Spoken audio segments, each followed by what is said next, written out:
అల్లాహు అల్లాహ్ అల్లాహు అల్లాహ్ అల్లాహ్ అల్లాహు అల్లాహ్ అల్లాహు అల్లాహ్ అల్లాహ్ మిరాజ్ పయనపు రాత్రి జిబ్రీల వారు ప్రవక్త వారి వద్దకు వచ్చారు.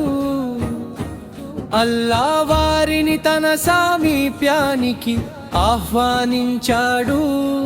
వారు ఎంతో ఉన్నతమైన గౌరవాలను పొందారు.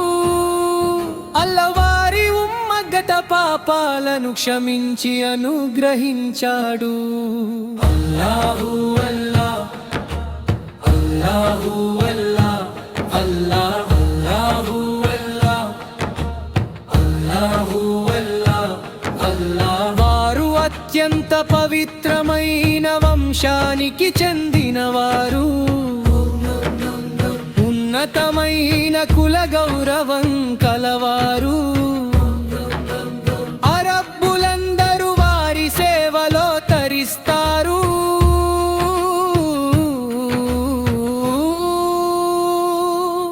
వారి ఆజ్ఞతో చెట్లు నడిచి వచ్చాయి, రాళ్ళు మాట్లాడాయి.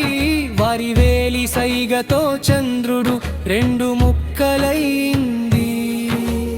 అల్లాహు అల్లాహ్ అల్లాహు అల్లాహ్ అల్లాహ్ అల్లాహు అల్లాహ్ అల్లాహు అల్లాహ్ అల్లాహ్ వారు దాతృత్వానికి నిలయం మరియు అల్లాహు అనుగ్రహాలకు యజమానిగా ఉన్నారు. ప్రజలందరినీ షరియత్ అనే సన్మార్గం వైపుకు నడిపించేది వారే.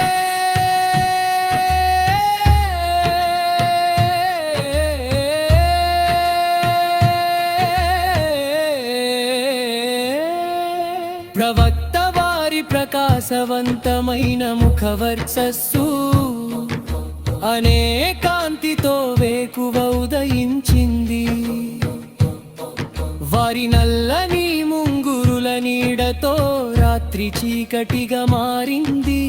గౌరవంలోనూ గొప్పతనంలోనూ వారు మలాయికల దూతల కన్నా ఉన్నతమైన స్థానంలో ఉన్నారు. సన్మార్గపు బాటలను వారు మనకు చూపించారు. అల్లాహు అల్లాహు అల్లాహు అల్లాహు ఈ విధంగా మన ముహమ్మదు నబీ సగవారే మన నాయకులు. వారిని అనుసరించి నడవడంలోనే మనకు నిజమైన గౌరవం లభిస్తుంది. అల్లాహు